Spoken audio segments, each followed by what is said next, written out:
What is happening, everybody? Happy Thursday. Today is January 11, 2024. I'm still getting used to saying that. Hope you guys are well. This is the All-Star Options Jam session. This is a session where we review positions that we have on in the All-Star Options service, any exits we may have taken since we last spoke last week, any adjustments we've made to positions, any updated stops. We have a few of those to talk about today.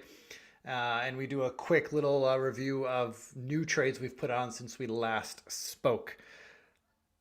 We got a bunch of stuff to talk about today. We did have some exits and do have some things to talk about. But before we get into that, of course, let's drop the old disclaimer that everything we discuss here is for educational purposes only. I'm showing you what I'm doing with my money, and I hope that you learn something from following my process. All right, so let's jump into it. As always, we like to start at the top, the high level overview of what the broader market, the broadest market, or not the broadest, but the one that I most closely track, and that's the S&P 500. We're still hitting up against some of that resistance that goes back to the beginning of 2022. Is this the top? I doubt it. But as I said last week, and I'm a broken record, I would not be surprised to see us just kind of pause here for a little bit before breaking higher. But I've been wrong before and I'll be wrong again. But right now we're just kind of bumping up against that upper resistance. So the next big move is questionable. Could be either way, right? Volatility index pretty muted. Nothing, no real signal to be gleaned from here other than the fact that market participants don't seem to be too scared. VIX, with a 12 handle usually means that people aren't all that frightened about anything right now. Okay, let's talk about some trades that we've had to exit. Peabody Energy, this is a position. These are long January 25 calls. We're in the expiration month, right? So these calls expire next Friday, I believe, a week from tomorrow. And when we get into expiration month, especially when we're holding a simple long call trade, and we like to get really aggressive with our trailing stop as the calls are in the money. Now, these calls weren't necessarily in the money, but they were like right at the money. Again, these were January 25 strike calls, and the stock had been trading in the 24 level all week. Well, as you can see, yesterday we had a close down, and 24 was the level I was watching for my stop. We closed below 24 yesterday.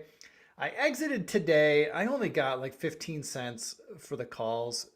I was busy with other trades and I didn't want to think about it too much. So I just kind of hit the trigger and exited the trade. But once I had some time to like calm down and relax and focus again, I was kind of kicking myself. Why sell these calls for 15 cents? I might as well just hold them for a lottery ticket at this point. I can't really lose much more because, hey, who knows? Over the next week, this thing could pop above 25, putting these calls in the money. And so I may have left some money on the table. We shall see. So I did exit the position again. I got 15 cents for it. But in hindsight, maybe I should have just sat on it, right? With not much at risk there. But I'm out of Peabody Energy. Okay, Palo Alto, speaking of regret, look, I never regret following the plan, but boy, Palo Alto has rallied very significantly since we got out on the 5th, which was Friday last week. Look, we made money in this trade, so we can't feel too bad about it. But this was a January 250 calls, long calls position that we got into back in June that finally started working for us this fall. We sold half on 11/28, so November 28. And so what we sold the calls for on the 5th, that was pure profit. In fact, what did I sell these for? I sold those calls for 34 bucks. So it's 34 bucks of pure profit. That's a great trade, right? So yeah, we left some money on the table. The stock has rallied since, but hey, did I know? If I had a crystal ball, maybe I would have held it. But gotta follow the plan. And much like with the BTU, when we're in the expiration month, I start aggressively trailing a stop. I usually use a 3 to 5 day low as my trailing stop loss level. And on the 4th, Palo Alto closed below that level. So I got out the next day. Either way, nice win. Great way to start the year, putting some profits on the docket. So we won't feel too bad about this Palo Alto. Unfortunately, Eli Lilly is a trade that did not work for us. This is one of the rare bearish trades we had on. Last time I listened to JC, man, JC, this was JC's trade. He really wanted this one. It was not so, yeah, it doesn't matter. Anyway, this was a bear put spread we got into on November 15th, right in here. We were long the April 600 puts and short the April 500 puts that we paid $35 for all in. Our stop was 620, and we had a close above 620 on the 8th. And so on the 9th, which was Tuesday, we exited the trade at the open. I think I got out for about 18 and change. No, 19 bucks I got out for. So not a total loss, but a loss nonetheless. But we are out of Eli Lilly. No more trade on there.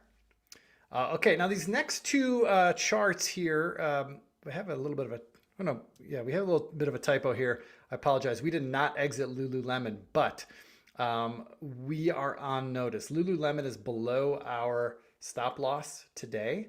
480 was the level. Okay, and as you can see, we've traded below 480 intraday today. We got a lot of time left in the day. If Lululemon rallies back and closes above 480, then this position will live to fight another day. I like to wait for closing prices. Okay, I don't like to overreact on intraday noise. Very easy to get stopped out that way. We have a defined risk trade on, right? So we accepted the possibility of a 100% loss on day one when we put the trade on. So there's no reason to panic here. There's no reason to be nervous. We'll just wait to see how it closes. If it closes below 480 today, we will be looking to get out sometime after the open tomorrow morning. Same story with KeyCorp. Well, KeyCorp actually, it's not the same story. I originally had a stop loss level of 13 bucks for KeyCorp, but I was coming into today, I was prepared to raise my stop to 14, just below this level of support here. Well, today we've traded intraday below 14. We're back up above it right now temporarily. But if KeyCorp closes below 14 today, I'm going to exit this trade tomorrow. Should be a small loss, manageable loss. We can handle that. Maybe even a small profit. Last I looked, options were trading around $1, so it might even be a profit. But either way, if we're below this level of support here, we're breaking out of this and filling this gap. Probably means the trade has run out of steam and we'll want to get out. But the stop now for KeyCorp is 14. All right. And I'll update the trades page with that information. But any close below 14 today, I'm going to exit Key tomorrow. All right. MicroStrategy. Here's another trade we have to keep an eye on. 550 was our stop loss level. MicroStrategy also is currently below 550 intraday. Traded below it today for the first time. If MicroStrategy closes below 550 today, just like KeyCorp, I'll close the position tomorrow. We're in a bull call spread. We're in April. We bought the April 600 or 700 calls, short of the 800 calls. We paid $21.50 for it. We got into this trade back on December 8th. MicroStrategy, boy, this was our Bitcoin proxy. But in light of the news lately, for those of you who are in the know about the Bitcoin world, the SEC has finally approved a whole bunch of Bitcoin ETFs. And so there was a little bit of a premium priced into MicroStrategy because prior to yesterday, MicroStrategy was really the best option as a ETF proxy for Bitcoin.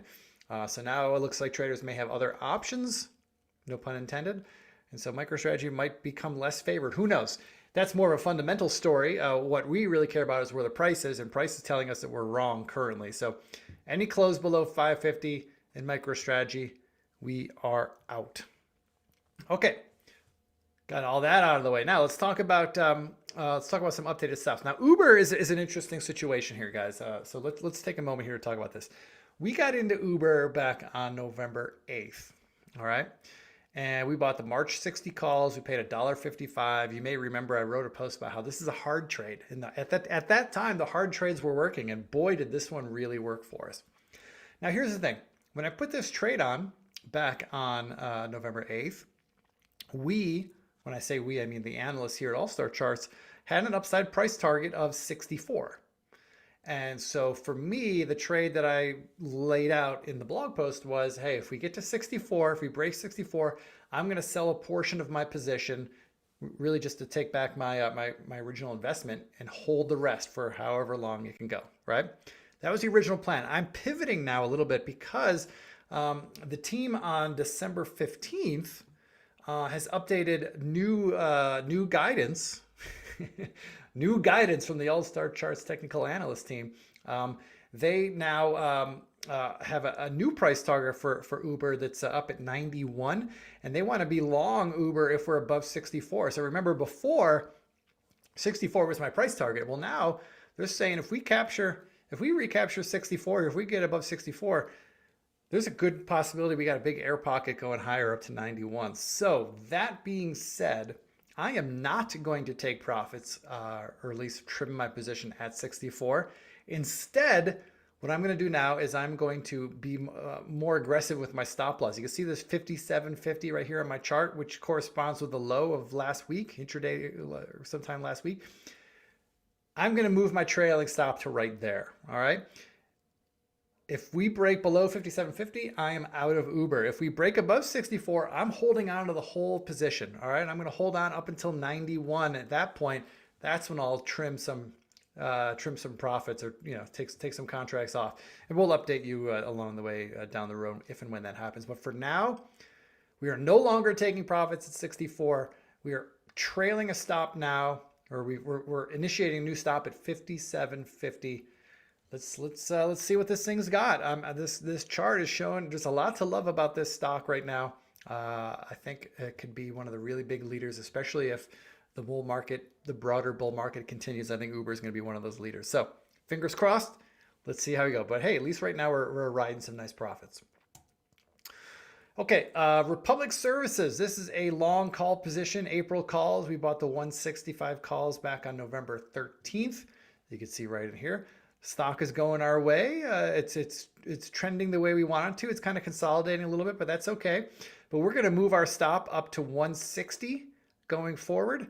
If we lose this 160 level, then to me that'll tell me that the stock is running out of steam, and I will want to get out.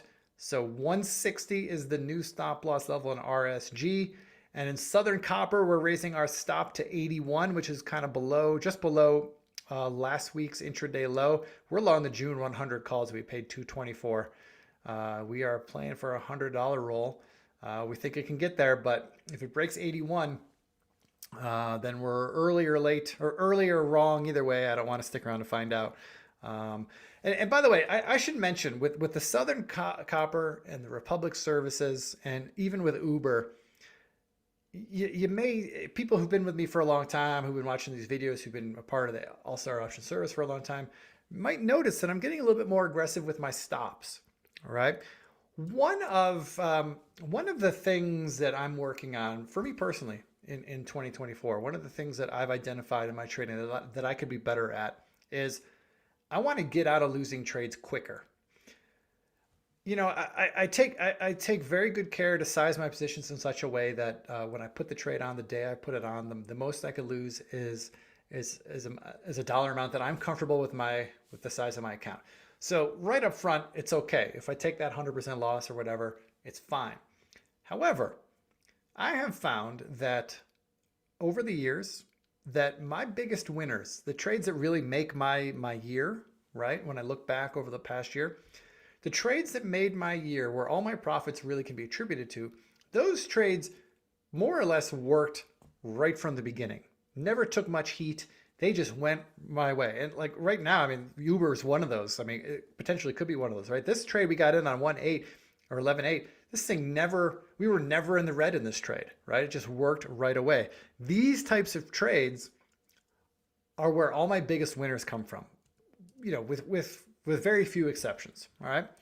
So that being said, if all my biggest winners are winners right away, then I shouldn't be wasting too much time with positions that aren't working, right? Because if they're taking time, if we're sitting in them and they're going sideways for a month or two, yeah, I mean, they might work out. STLD was one of those, Steel Dynamics was one of those trades that we sat in for 6 months before it finally showed us a profit. And hey, we got rewarded for our patience. But there's opportunity cost in there, right? There's energy that's wasted monitoring those trades. So I'm trying to be a little bit more aggressive with my stops because I want to get out of trades that aren't working a little bit sooner than I have in the past, while still maintaining positions in the ones that are working right away and trying to hold those a little bit longer and going for bigger wins. That math works out in our favor. All right. It only takes 1, 2, 3, 4 big winners a year to make your year. Okay. It takes patience to wait for those, right? But when you look at the math, if we look at all your trades, I don't know how many trades you do in a year, but let's say you do 1,000 trades in a year. I'll bet if you put those all in a spreadsheet, you would find that out of those 1,000 trades, probably 900 of them are a net wash, right? Bunch of small winners, bunch of small losers that kind of wash out to nothing. And then 100 trades, maybe even 50 trades, all of your profits for the year can be attributed to those 50 trades. And I would argue to you that most of those trades probably were winners right out of the gate. Not always, but that's been my experience. So that's why I'm being a little bit more aggressive with these stops. Sorry for that digression, but I thought it was important to discuss. All right, new trades this week. We won't get too into details in these. The detail for these trades, the entire detailed trading plan, why we got in, what trade strategy we're using, where our stop loss is, where we may be taking profits. All that information is available on allstarcharts.com. Go to the members section, go to the options section. You'll get all the details there. If you don't have access to that, please shoot us an email and let us know you'd like to access to it. We'll get you hooked up. But the 3 new trades we've put on since we last spoke, all of them are bullish trades. I will say that. We're in Encino, ticker NCNO. We got into Snap, a call calendar spread. We got little details there, but there's a lot going on with that trade, and it's all laid out in the blog post about how we're going to manage that. So definitely read the fine print on that trade. And then TJX, we got into this one yesterday. I'm loving this setup. This thing's looking like it wants to make some new all-time highs, and we got a $100 roll candidate certainly in play here. So those are the 3 new trades. Again, allstarcharts.com. Go to the members section, go to the options section. You'll find all the detailed trade plans for those 3 trades. Oh, and Snap. There you go. Wait, was Snap in there twice? Yes, Snap's in there twice. I apologize. All right, everybody. If you have any questions, shoot us an email, info@allstarcharts.com. Have a great weekend. We'll talk again next week. Until then, adios.